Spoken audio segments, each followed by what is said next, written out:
आज last lecture chapter number 2 का numerical problems के जो लास्ट हमारे पास न्यूमेरिकल प्रॉब्लम्स आते हैं उसके बारे में डिस्कस करते हैं। तो हमारे पास लास्ट में 2.4 तक डिस्कस कर लिया था। अब हमारा 2.5 अब हम आते हैं 2.5 जो हमारा प्रॉब्लम है इसमें कहता है एक कार जो है मूव कर रही है किसके साथ 40 मीटर पर सेकंड स्पीड के साथ। पहले हम बनाते हैं गिवन डेटा बॉडी मूव कर रहा है, कार मूव कर रही है, स्पीड क्या है उसकी 40 मीटर पर सेकंड। स्पीड कितनी है हमारे पास 40 मीटर पर सेकंड। फिर इसके बाद कहता है टाइम कितना है उस टाइम 5 सेकंड। टाइम कितना है 5 सेकंड। फिर इसके बाद कहता है इट कम्स टू रेस्ट। ये क्या करता है रेस्ट में आ जाता है कितनी देर बाद 10 सेकंड बाद 10 सेकंड। अब इसने एक पहले बता दिया तो एक t1 हो गया ये t2 हो गया। अब हमें फाइंड क्या करना है डिसोल्यूशन और जो टोटल डिस्टेंस है। डिसोल्यूशन मींस क्या होता है हमारे पास टोटल डिसोल्यूशन मींस क्या होता है कि जो हमने नेगेटिव एक्सेलरेशन है उसको फाइंड करना। तो एक तो आ जाएगा हमारे पास एक्सेलरेशन और टोटल क्या आ जाएगा डिस्टेंस। ये हमने कैलकुलेट करना। अब हम क्या करते हैं इसका ग्राफ बनाते हैं। अब ग्राफ बना के उसको ज्यादा आसानी से सॉल्व कर सकते हैं। तो ग्राफ की तरह अगर हम आते हैं तो उसके लिए हमारे पास क्या है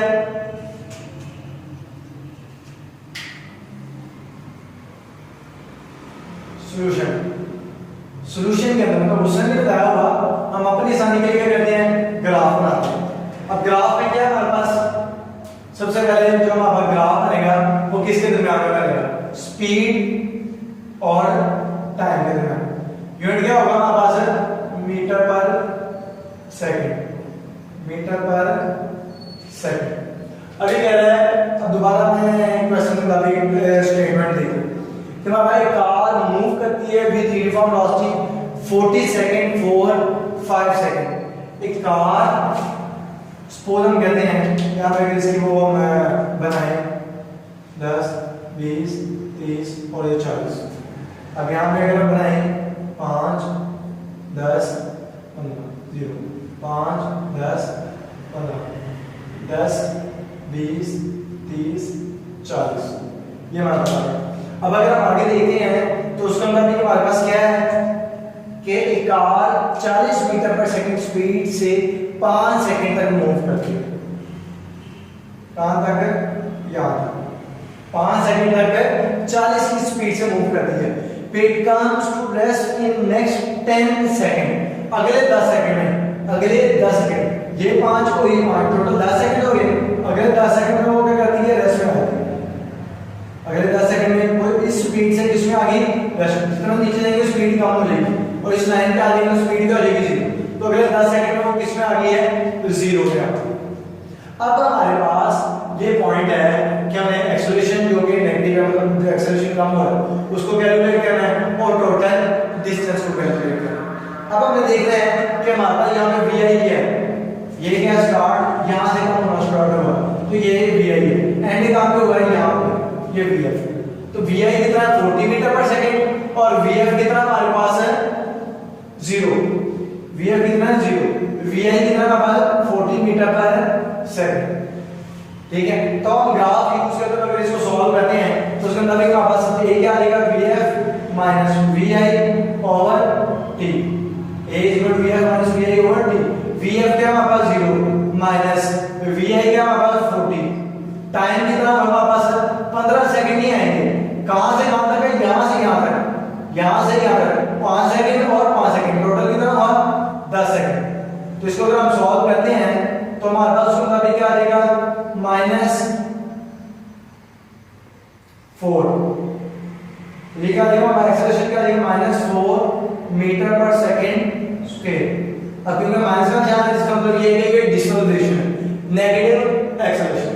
अब एक पॉइंट हमारा क्लियर हो गया। दूसरा हमारे पास टोटल डिस्टेंस कैलकुलेट करना।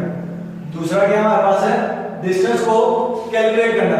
अब डिस्टेंस कैलकुलेट करने के लिए हम क्या कहते हैं, हमें पता है अब हमने जिस थर्ड इक्वेशन ऑफ मोशन को सॉल्व किया था, थर्ड इक्वेशन ऑफ मोशन में क्या था कि जो पैरेलल साइड है, जो पैरेलल साइड है उन दोनों को ऐड कर दें, उन दोनों को ऐड कर दें, थर्ड साइड से मल्टीप्लाई करें, थर्ड साइड से मल्टीप्लाई करें और 2 से डिवाइड करें तो हमारे पास आंसर आ जाएगा। तो इसके लिए हम क्या करते हैं, इसका टोटल डिस्टेंस का formula sum of parallel side, total distance क्या है, सम ऑफ पैरेलल, ठीक है, sum of parallel divided by 2 multiply by third side. ये हमारा फॉर्मूला है बेसिक जो हमने थर्ड इक्वेशन में सीखा, थर्ड इक्वेशन ऑफ मोशन में हमने सीखा है कि sum of parallel sides divided by 2 multiply by third side. अब देखना है कि इसमें पैरेलल साइड कौन सी, एक ऊपर वाली और एक नीचे वाली, इसके पैरेलल नहीं, ये डॉटेड लाइन अगर करते हैं ये दो तो ये वाला हिसाब बाहर चला जाएगा, इसलिए एक ये जो ऊपर मैंने रेड लाइन लगाई है और एक ये दो पैरेलल साइड है। हमने देखा ऊपर वाले की वैल्यू कितनी है, इधर से लेके इधर तक, तो यहां से लेके यहां तक कितनी आएगी 5, तो हमारे पास क्या आ जाएगी 5 प्लस दूसरी की वैल्यू क्या है नीचे वाली 15, 5 plus 15 divided by 2 multiply by third side, third side क्या आएगी वो ये आ जाएगी, तो वो कहां तक जा रही है मैक्सिमम 40, ये क्या आ जाएगा हमारे पास 40 आ जाएगा, ये हमारे पास 40 आ गया। अब यहाँ पे अगर हम देखते हैं तो उसको सॉल्व करने से हमारे पास 5 प्लस 15 20 ओवर 2 मल्टीप्लाई कर 40, तो ये कटेगा तो उसके मुताबिक हमारे पास क्या देगा 400 मीटर, ये हमारे पास टोटल डिस्टेंस आ, ठीक है। अब इसके बाद अगर हम नेक्स्ट देखते हैं तो हमारे पास 2.6 का अंदर कह रहा है एक ट्रेन जो स्टार्ट कर रही है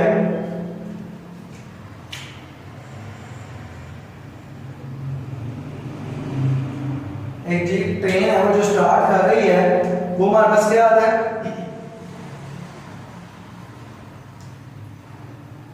उसकी स्पीड रेस्ट से स्टार्ट करी है तो स्पीड क्या देखिए 0, ठीक है। उसके बाद हमारे पास एक्सेलरेशन क्या हो जाएगा उसका 0.5 है, एक्सेलरेशन कितना 0.5 मीटर पर सेकंड स्क्वायर है। फिर इसके बाद कहता है इसकी स्पीड कैलकुलेट करो, इसकी स्पीड कैलकुलेट करो किसमें, इन किलोमीटर पर आवर में, इन किलोमीटर पर आवर, और वो कहता है कब जब ये डिस्टेंस कितना कवर कर ले,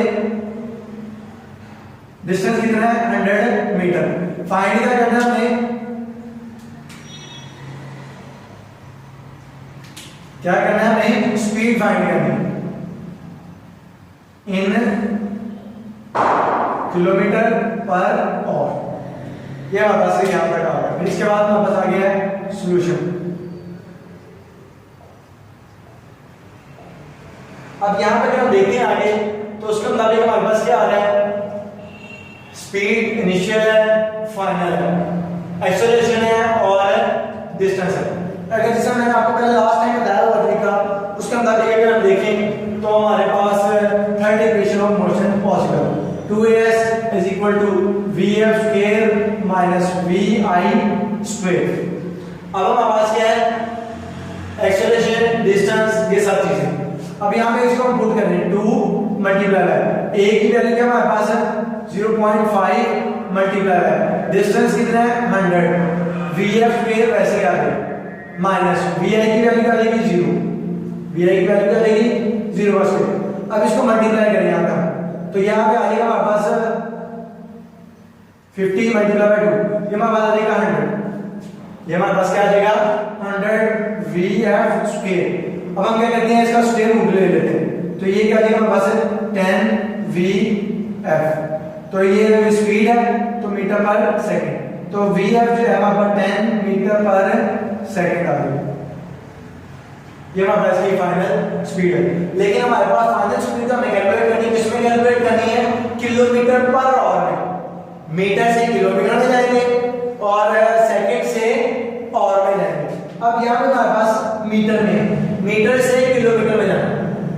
से किलोमीटर, तो हम क्या करेंगे यहाँ से 10 को डिवाइड करेंगे।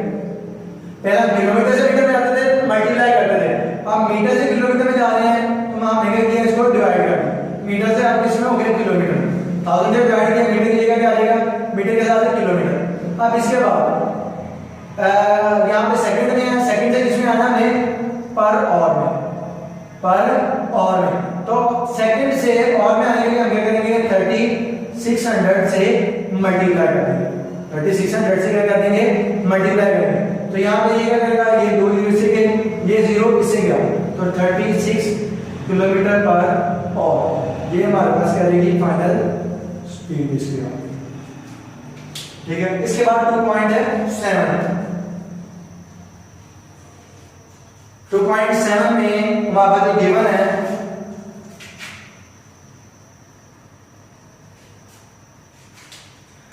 उसके मुताबिक अगर हम देखें तो 2.7 ट्रेन स्टार्ट कर रही है हमारे पास कहां से जी, वेस्ट से। एक्सेलरेशन इसका ट्रेन ने स्टार्ट किया वेस्ट से, तो उसकी जो स्पीड होगी वो क्या होगी शुरू में v।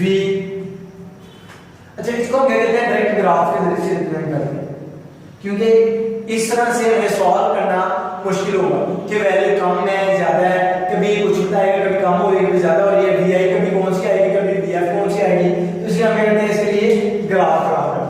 तो उसके मुताबिक हम ग्राफ अगर बनाए तो ग्राफ किसके दरमियान आएगा, स्पीड टाइम के दरमियान। ग्राफ किसमें आएगा, स्पीड और टाइम ग्राफ है, स्पीड टाइम ग्राफ। अब यहाँ पे अगर हम देखते हैं तो उसके मुताबिक हमारे पास स्पीड टाइम ग्राफ है। एक ट्रेन ने स्टार्ट किया रेस्ट से, एक ट्रेन ने स्टार्ट किया रेस्ट से और उसकी स्पीड कितनी हुई थी, 48 किलोमीटर। एक ट्रेन ने कहां से स्टार्ट किया, रेस्ट से, उसकी स्पीड कितनी होगी, 48 किलोमीटर। एक ट्रेन ने स्टार्ट किया रेस्ट से, तो ये ओरिजिन से स्टार्ट करने का मतलब है कि ट्रेन ने स्टार्ट किया रेस्ट से, फिर इसके बाद उसकी स्पीड कितनी हुई थी, 48 किलोमीटर पर आवर, 48 में चल रहा है। कितनी देर के अंदर होती है, 2 मिनट के अंदर। फिर इसके बाद हमारे पास वो ये कह रहा है कि इसी स्पीड पे वो 5 मिनट तक मूव करता है। ये पहले मींस के स्पीड चेंज नहीं हो रहा, इसी स्पीड पे 5 मिनट तक मूव करता है। फिर अगले 3 मिनट के अंदर, ये मतलब 3 मिनट है, अगले 3 मिनट के अंदर वो क्या करता है, स्टॉप हो जाता है। तो ये हमारे पास ग्राफ आ। अब ये मैं फाइंड करने को क्या कह रहा है, हम उसकी तरफ आते हैं कि इसने डाटा भी हमें दे दिया, तो फाइंड वो क्या करने को मैं कह रहा हूं, फाइंड हम क्या करना चाह रहे हैं इसके अंदर, फाइंड द टोटल डिस्टेंस। जो हमने टोटल डिस्टेंस कवर किया है, हम उस टोटल डिस्टेंस को कैलकुलेट करना चाह रहे हैं। तो टोटल डिस्टेंस जो है उसको हमें कैलकुलेट करना है। तो अब हम यहाँ पे भी थर्ड इक्वेशन ऑफ मोशन का पैटर्न यूज करेंगे। थर्ड इक्वेशन ऑफ मोशन के मुताबिक हमने ये पढ़ा है कि जो टोटल डिस्टेंस है वो इक्वल होगा sum of parallel sides, sum of parallel side divided by 2 multiply third side. ठीक है, दो पैरेलल साइड को ऐड करो, तीसरी साइड से क्या करो, उसे मल्टीप्लाई करो, 2 से डिवाइड करो, आपका टोटल डिस्टेंस आ गया। अब ये और ये पूरी लाइन है, इधर से लेके इधर तक ये इसके पैरेलल है और ये थर्ड साइड आ जाएगा, ये इसके या ये इसके ले सकते हैं, ये वाला हिस्सा बाहर आ जाएगा, यहां से यहां तक लेते हैं, ये वाला हिस्सा बाहर आ जाएगा। तो ये और ये पैरेलल आ जाएगा, ये थर्ड साइड आ जाएगा। अब हमने पैरेलल कहना है, ऐड करना है पैरेलल साइड, तो ये और ये ऊपर वाली कितनी है, 300 प्लस, अब ये वाली पूरी यहां से लेके यहां तक ये कितनी आएगी, 120 प्लस 300 यानी 420 प्लस 180 यानी हमारे पास 600, ये क्या देगा 600 डिवाइडेड बाय 2। अब मल्टीप्लाई बाय हमारे पास थर्ड साइड जो आ रही है 48,000 डिवाइडेड बाय हमारे पास 3600 आ रही है। तो इसको ऐड करते हैं तो हमें 900 डिवाइडेड बाय 2 मल्टीप्लाई बाय ये 2 से गए 480 डिवाइडेड बाय 36। अब अगर हम इसको सॉल्व करते हैं तो हमारे पास ये आएगा, यहाँ पे इसको ओवरऑल अगर हम सॉल्व डायरेक्ट निकालते हैं कैलकुलेटर पे कर लेंगे तो उसके मुताबिक हमारे पास यहाँ पे इसकी जो स्पीड आ जाएगी वो क्या आ जाएगी, और सॉरी स्पीड कह रहा हूं, टोटल जो डिस्टेंस आ जाएगा वो हमारे पास क्या आ जाएगा 6000 मीटर डिस्टेंस इसका हमारे पास है टोटल आ जाएगा। इसका जो टोटल डिस्टेंस है वो हमारे पास क्या आ जाएगा 6000 मीटर आ जाएगा। और इस तरीके से हम आसानी से इसको सॉल्व कर सकते हैं। ठीक है, ये हमारे पास है न्यूमेरिकल नंबर 2.7 हो गया। अब 2.8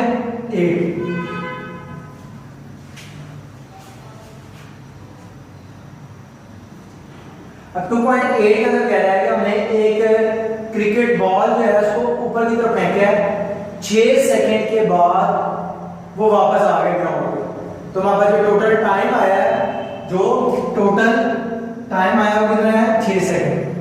अब इसके बाद हमारे पास क्या है बताने को, उसके लिए गिवन डाटा में कुछ भी नहीं है, उसमें सिर्फ टाइम में जो बताया 6 सेकंड, उसके बाद हाइट जो कैलकुलेट करनी है और उसके बाद इनिशियल स्पीड कैलकुलेट करनी है।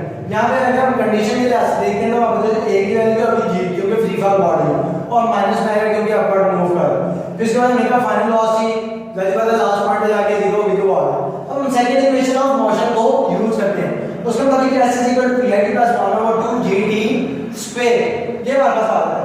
अब टोटल डिस्टेंस बॉडी ऊपर गया नीचे आया, टोटल डिस्प्लेसमेंट होगा वो क्या होगा 0, तो उसके अंदर हम मेगा पुट करते हैं इसको 0। vi वैसे का वैसे नहीं पता जो कि हमने कैलकुलेट करना है। टाइम 6 सेकंड 1/2 वैसे ही g की वैल्यू -10 है, -10 आ गई, टाइम 6 का स्क्वायर आ गया, 6 vi वैसे आ गई, 5 जो हमने इसको काट किया था 5 ये आ गया और 6 का स्क्वायर 36, इन दोनों को मल्टीप्लाई करके 180 उधर जाके प्लस का हो गया, यहाँ पे माइनस का था वहां पे जाके प्लस का हो गया, 6 इधर मल्टीप्लाई था vi के साथ इधर आगे का जो है डिवाइड, तो इसको सॉल्व करते हैं हमारे पास क्या आएगा 30 मीटर पर सेकंड। स्पीड जो होती है उसका यूनिट मीटर पर सेकंड का हुआ। अब जो दूसरा हमारे पास काम है वो क्या है हाइट को कैलकुलेट करना। दैट इक्वेशन ऑफ मोशन को यूज करते हैं 2gs = vf² minus vi square. अब ऐसे कैलकुलेट करना है 2g का मल्टीप्लाई कर इधर आगे क्या हो जाएगा डिवाइड हो जाएगा, 2g इधर डिवाइड हो रहा है। इसके मुताबिक हम देखते हैं vf स्क्वायर vaf की वैल्यू क्या है 0 है, 0 पुट कर दी, vi की 30 है कि हमने कैलकुलेट किया 30 का स्क्वायर आ गया, 10 और 2 मल्टीप्लाई करेंगे 20, 30 का स्क्वायर 900, माइनस माइनस क्या आएगा काटेगा प्लस हो जाएगा, 920 को डिवाइड कर देंगे तो हमारे पास क्या आएगा 45 मीटर आ जाएगा। तो और आज हमारा हाइट या टोटल डिस्टेंस कैलकुलेट अपवर्ड होगा वो 45 मीटर होगा।